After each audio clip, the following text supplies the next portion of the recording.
Subscribe, please.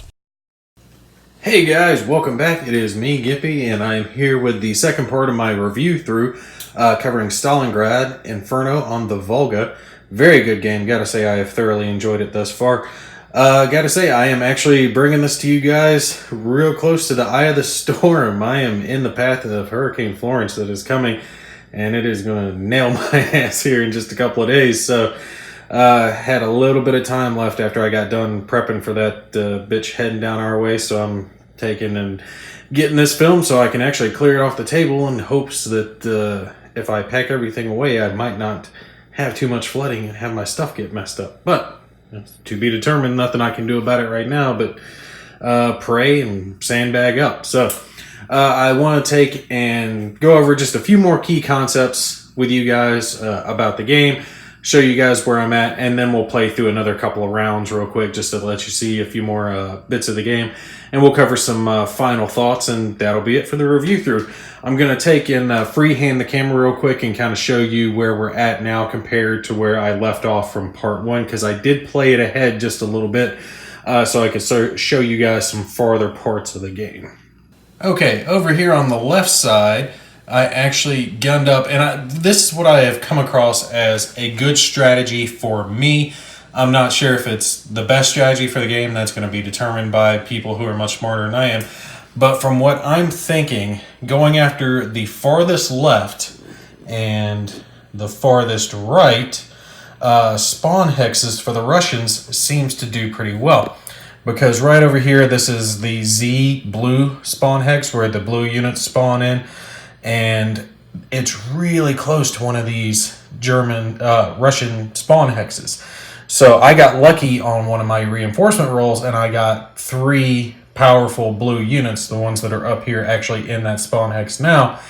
So I went from there, killed some units, and busted up into their spawn hex. So I was able to take this one out, and on a subsequent reinforcement roll, I got some more units, and I put them there to continue the push, and my goal is to take and try to come across here from the right, and then over here from the left. I was able to take and shoot up with a couple of panzer units and some infantry units, and by combining basically advance after attack, because they had a unit that was there and then some more that spawned north and pushed south, I was able to take and continue pushing north directly into their spawn hex.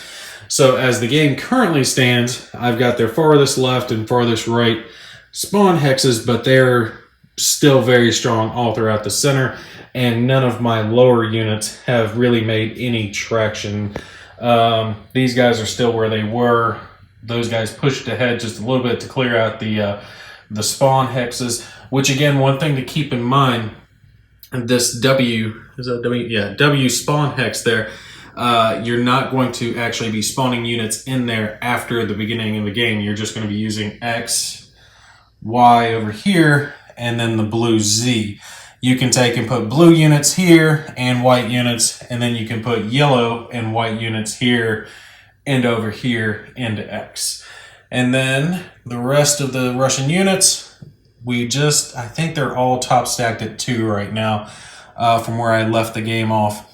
That's what it was. I had a good event over here. The reason I was able to take that one was because they had some units moving around, and they moved into some hex over here and got themselves to where they had one single stack of 3, gave them to where they were going to take and do another movement instead of a spawn action, so it prevented them from reinforcing over here right before I pushed in there. So that actually worked out very much in my favor. All right, well, let me take and set the camera back down. We'll take and play through a couple more turns real quick, and then we'll go over some final thoughts. Okay, we're going to take and start with a deliberate attack here to take and just clear out this one Russian unit that's here near my southern spawn point, so I can clear out this spawn point and take and continue pushing guys north. I need to take and get some more pushing up in that direction, try to get some more reinforcements on the board. Now, since this is, they're already adjacent, it's not going to be a hasty attack. It's going to be a deliberate attack, and I'm going to have the ability to attack with both sets of units all swarming in on them. All right, now since this is going to be a Deliberate attack, that means that I can take and play a card. Now, they're always going to play a card.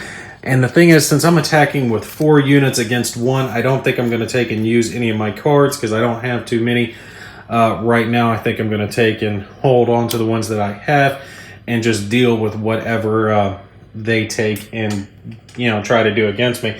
Let me take and flip over to my combat resolution. I want to make sure I'm doing this exactly right for the video because I did make a goof the other day. By the way, I'll go ahead and mention it now. I'll mention it again later.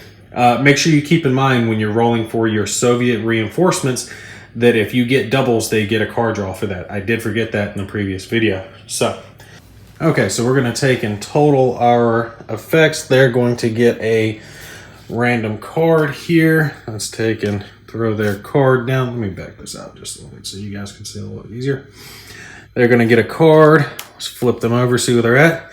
All right, I keep looking out and getting the weak ones down here, but I've been getting the strong ones up north. I don't remember if I mentioned earlier, but I'll mention it again. The units, the Russian units that I put up in the corner of the screen for you guys, I'm not going to worry about the specific division or regiment or whichever one that it is. I'm just going to make sure to match the steps that are up in the corner themselves. Okay, so they have one single fire step. That's the black steps. I've got 6, 12 double fire being the white number or white steps. So they're hitting on 5s and 6s where they're hitting on just a 6. So it's definitely looking in my favor since I've only got to do 1 damage to take them out. But their card is going to be AA. All right, now this isn't going to hurt me too bad because this would actually take and cancel if I had a air attack like a Heinkel or a Stuka or something like that coming in. The AA card would cancel that. Now, there's something about the AA card that I'm a little iffy on, and I think I'm playing this right, but I'm going to toss it out to you guys to take and let me know 100% whether or not I'm correct on this. Let me flip to it and read it out to you guys. Okay.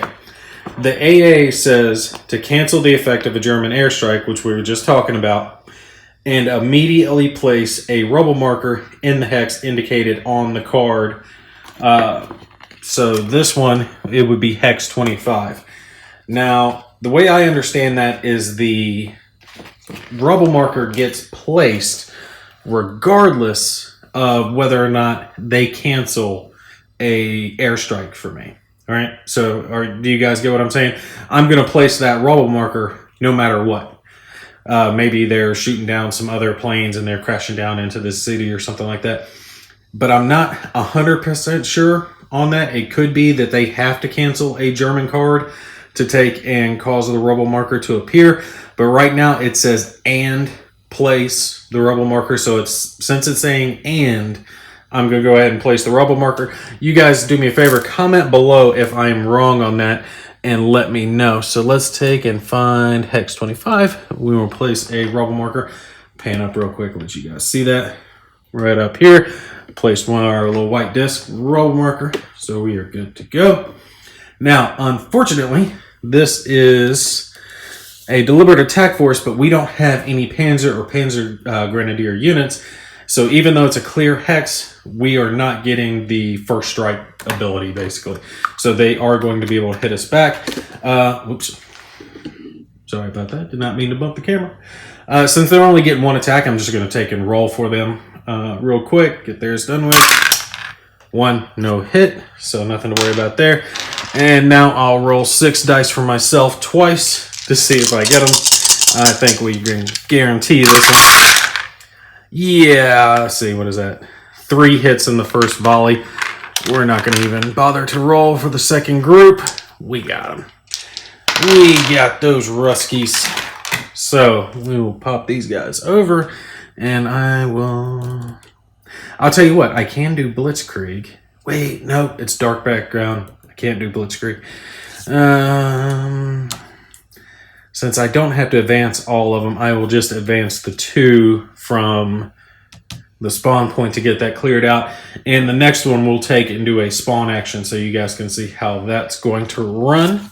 And now let's pan back out and see what the Ruskies are going to do. All right, we're here to the Soviet action. And like I said in the first video, it's just back and forth. You do one, they do one. You do one, they do one. Really easy system. You just fall right into it. And I'm just checking to make sure. Yep, they only have 2 units in their stack. So 1, 2, 3, 4, 6, 7. They have 7, but they only have 4 spawn hexes now. So once you start eliminating their spawn hexes, you're going to take and look at this and you're going to answer yes more often. So that's something to keep in mind, is they're going to start doing more reinforcements when you take out more of their spawn hexes. So you got to be on the lookout for that one. They are going to do the spawn action since they have 7 top stacked hexes and only 4 spawn hexes currently. Let's see, 1 tank. Well, that's good. I got their tank.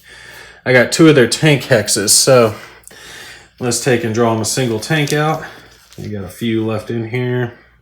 Flip that guy over, spin him around, and we'll toss him in there. And they have 1, 2, 3, 4 infantry hexes to take and spawn for us. Grab out 4 blocks.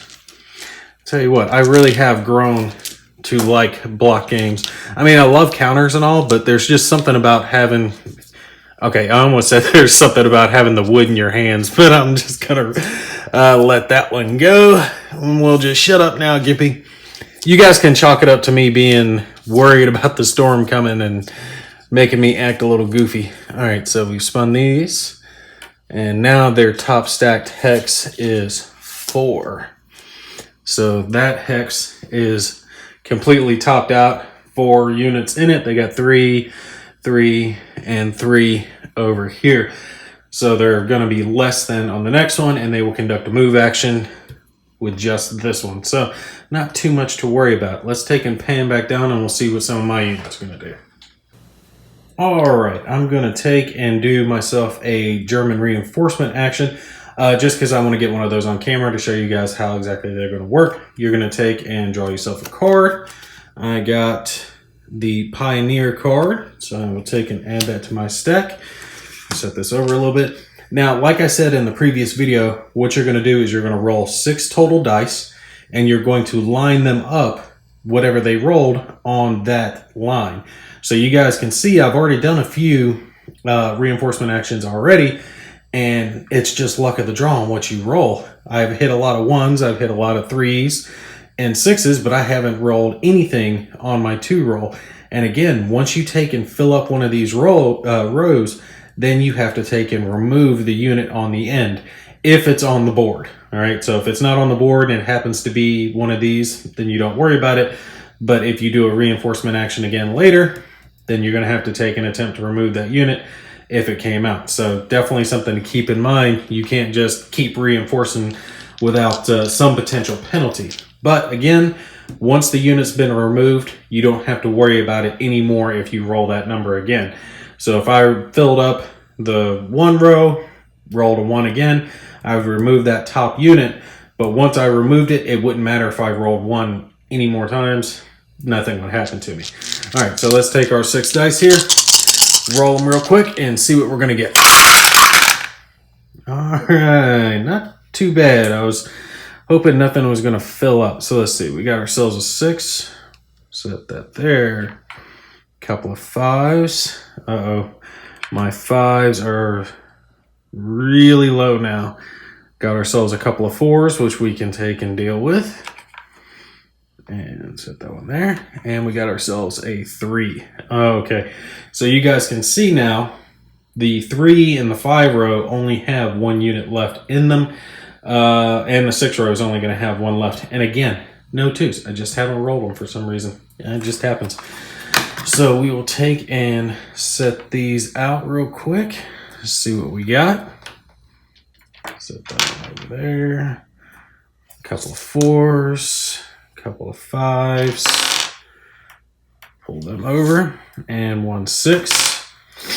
All right, so there's our units, and then we can see what's left. Let's take and flip these over, and we'll see where they're going to go. Getting a lot of these blue units. Oh, I forgot to check to see if the blue hex could take any more units before I did this, and it cannot. Okay, this is actually pretty good. I get to show you guys another aspect of the game that I haven't actually touched on just yet because I made that little goof. Because Hex Z, let's pan out a little bit, up here is already, it already has 3 units stacked into it, so it can only take 1 unit. I'm going to take this most powerful one and set it there, so I've got a real powerful stack ready to go. These other 2 blue units, however, are not going to be able to deploy. So if you have a situation like that happen, what you do, and just back out just a little bit, is you're going to take and start filling up these rows again from the ones that have the least in them, and then if you have ties, the lowest number. So the least that I have are 3, 5, and 6 with 1 unit in them, and 3 is the lowest number, so it's going to get the first one. We'll take and flip that back down, and then the next one's going to go into 5. So I will be able to recruit those units again, but again, since they were blue, blue can only go in Z, and Z maxed out at 1 more unit. That's all I could take and put out, so I will just have these units go into a different hex. Alright, you guys can see I went ahead and just put them right here in the southern hex. I needed to get some tank units over here so they could take and push up, and I could get the combined arms bonus going for the center units, because all I had was infantry over here. Most of my tanks are over here on the left flank or up north in the upper right flank. So I wanted to make sure and take and get this covered. Now I want to take and just cover a few more concepts because you guys have seen pretty much exactly how the game runs. You're just going to take and keep going back and forth like this. Actually, let's do one more Russian turn just to see one more, since they just have 1 top stacked hex up there with 4. So let's zoom in on it real quick and we'll see what they're going to do. And then we'll do a quick battle in an urban area to show you guys how that's going to work. So since they have this one, we know they're going to attempt to take and do a move action since their top stacked hexes are not greater than their spawn hexes. So we'll roll a single die for each top stacked hex, which again is 1. We'll see what they're going to get. They got a 3, which means they're going to move, paying attention to our movement chart there in the upper left of the map. They're going to move down in this direction, so you're going to take 1 random unit and move to the hex that it's going to. And just like that, the Russians are done, and it's back to our turn.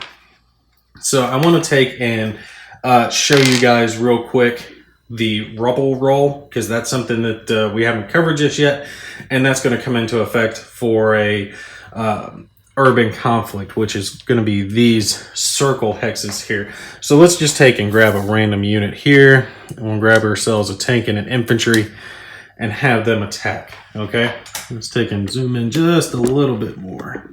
Okay, so let's flip this Russian unit over as an example. We'll have him be on his 2 side. And again, I'm doing this as just an example of urban combat so you guys can see how that's going to run. You're going to take and do everything that we've done previously the same. The Russians are going to play a card if they've got one. If it's a deliberate attack, you can take and play a card if you want to. You don't have to. If it's a hasty attack, it's not going to matter because you don't have rubble rolls in your hasty attacks. This is only going to apply to a German deliberate attack. Okay, that's the one where you're not moving and attacking adjacent units. After you've taken and done your Soviet cards, your Russian cards, any opportunity fire that the Russians might have if they have any leaders in play, at that point you're going to take and do a rubble roll. Now the rubble roll is basically rolling 3 dice, and you're rolling those 3 dice, and if they are over 18, then the rubble is going to be placed there. Now I know you're going, oh well, 18, 3 dice. It's a 6-sided dice, you know, what the hell? There's a lot of modifiers that are going to take and apply to it and will increase the chance of actually having rubble. Let's take and throw a card in on this to take and help it. All right, so let's throw in my howitzer card. Let's say I played that. I'm not going to worry about rolling for the attack. I'm just taking and throwing it in there to show you guys how the rubble roll is going to work. That has a modifier next to the amount of dice that it can roll. If I can pick it up. All right, right there. You see where it says 6? There to the bottom right of the 6 where it says 2. That's the bonus to the rubble roll. All right, so that's adding a +2 to it as well. You also are going to get +1 for each hex from which the Germans are attacking. So let's say in our example, instead of just attacking here and just having a +1, I've got units here, and it's a deliberate attack, and they're all attacking this hex. Well, at that point, that becomes a +3. So now you've got a +3 plus a +5, and then you're going to get a +1 for each German Panzer or Panzer Grenadier unit that's attacking. So I've got one Panzer. So you add together all these modifiers, you've got the +2, +3, +1 German tank, giving you, what is it, 6? Yeah, 6. So +6 to the 3d6 roll. So now you only need 12 to take and hit it.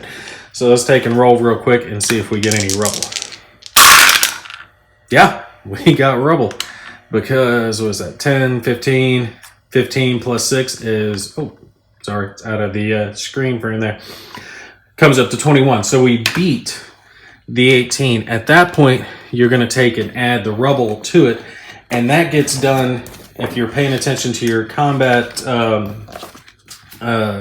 sequence, that's going to be done prior to close combat being handled, okay? Also, when it comes to urban hexes, the defender is always going to roll first. So just like I got to roll first when I'm doing my combined arms attacks, when I'm attacking into an urban hex, the Russians are going to roll first, apply their damage, and then I get to roll back. Plus, the rubble modifier makes it to where I think it takes 2 hits. Yeah, it takes 2 hits to inflict 1 actual hit on the defender. So this Russian unit effectively becomes a 4-step unit when you're conducting your attack when there's rubble in there. All right, so let's roll real quick. Just play it out and see how it happens. The Russians are getting to go first. They have 2 white steps, which means it's, let's back out just a little bit, which means it is double fire. So 5s and 6s, they're going to hit. All right, they got 1 6. So my strongest unit takes 1 hit. And I can't remember if that's most steps or hardest hitting, but we'll go with most steps for right now. We'll flick that down. Now I get to take and roll to attack back. I have 6, 8 double fire and 2 triple fire. So let's do our 2 triple fire real quick and see if we get any hits on them.